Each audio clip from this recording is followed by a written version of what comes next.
Connaissez-vous la place de l'Hôtel de Ville à Paris, appelée aussi l'Esplanade de la Libération, depuis 2013, rendant ainsi hommage à tous ceux qui ont aidé à la libération de Paris en 1944. Cette place, qui est rendue aux Parisiens où chacun peut aller et venir à sa guise, et cela sans circulation, s'appelait alors la place de Grève jusqu'en 1803. Ce n'était qu'une plage bordant la Seine qui permettait aux bateaux de décharger des marchandises, car à cette époque, l'approvisionnement de la capitale se faisait essentiellement par voie d'eau. La proximité de ce port improvisé favorisa l'installation d'un grand marché, rendant ce lieu le plus animé de la capitale. Les hommes s'y rendaient pour y trouver du travail, se mettre en grève. Les personnes sans emploi stationnaient là, sur la place de Grève, dans l'attente d'une embauche. Se mettre en grève a donc été radicalement détourné de son contexte.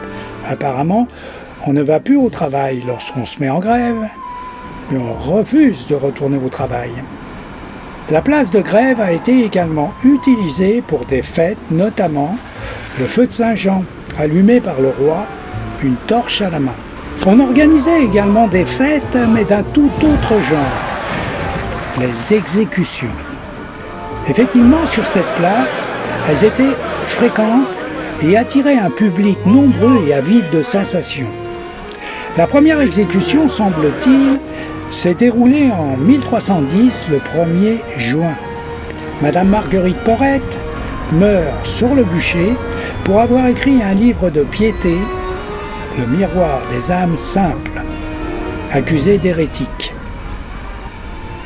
Brûlé également M. Claude Petit, poète, à l'âge de 23 ans en 1638.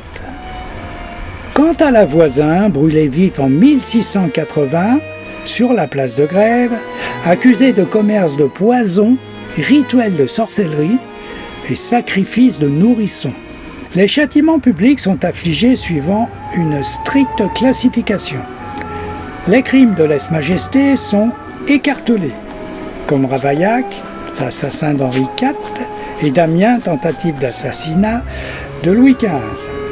Quant aux voleurs, ils auront le droit au supplice de la roue, comme Mandrin et comme Cartouche. Et si les gens du peuple sont pendus, les aristocrates, eux, ont le droit à la décapitation, beaucoup plus noble, comme le comte de Montgomery, impliqué dans les guerres de religion. Également Julien et Marguerite de Ravalais, accusés d'inceste. Ils seront conduits ensemble à l'échafaud en 1603, le 2 décembre, et la hache du bourreau leur trancha le cou sur le même billot. Nous prenons la direction du 6e arrondissement, plus précisément le quai Conti face à la Seine, pour vous raconter les turpitudes de la tour de Nesle. Mais avant cela, j'aimerais vous faire découvrir, si ce n'est déjà fait, la collection Les Essentiels. Une dizaine de livres entièrement consacrés à Paris, sur des sujets aussi divers qu'originales, comme Paris Métro, les villages de Paris, les 100 plus beaux lieux de Paris, et bien d'autres.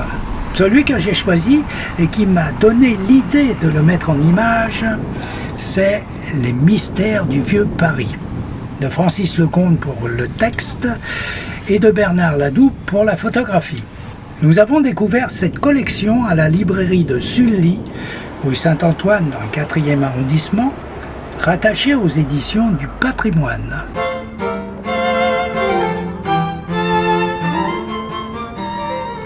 Voici les bâtiments de France, notamment la fameuse coupole sous laquelle les académiciens sont reçus. Cette coupole se dresse en lieu et place d'une tour fortifiée élevée par Philippe Auguste sous le nom de Tour de Nesle, aujourd'hui disparue. Cette tour, qui était d'une hauteur de 25 mètres, servait d'observation. Elle faisait face à la tour du Coin, qui, de l'autre côté de la Seine, défendait la rive droite.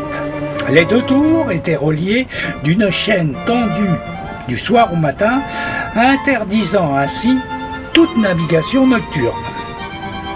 La tour de Nesle a marqué le paysage parisien pendant plus de 4 siècles et demi, jusqu'en 1665. Il faut remonter jusqu'à Philippe le Bel pour comprendre pourquoi la tour de Nesle était auréolée d'une réputation pour le moins scandaleuse.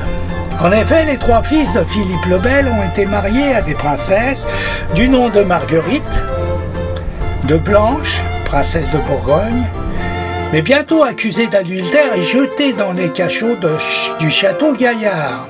La première y meurt étouffée entre 2 matelas, la seconde finira ses jours dans un couvent. Quant à la troisième, Jeanne, elle échappa à tout châtiment et deviendra reine de France en 1316, à l'avènement de Philippe V qui lui offrit l'hôtel de Nesle et la tour attenante. Cependant, à partir du séjour de la reine Jeanne à l'hôtel de Nesle, la réputation de cet endroit, mêlant perversion et cruauté, ne cessa de croître. On racontait qu'une reine débauchée attirait les hommes qui lui plaisaient et après les avoir mis dans son lit, elle les faisait jeter dans la Seine, enfermés dans un sac de jute. Seul rescapé, Jean Buridan, tombé dans un bateau chargé de foin, qui réussit à s'échapper. Légende ou réalité? Une reine libertine et meurtrière, un nombre très important de cadavres. Tous ces éléments réunis intéressa Alexandre Dumas, friand de péripéties galantes. Il signa donc La Tour de Nesle, une pièce en 5 actes et 9 tableaux.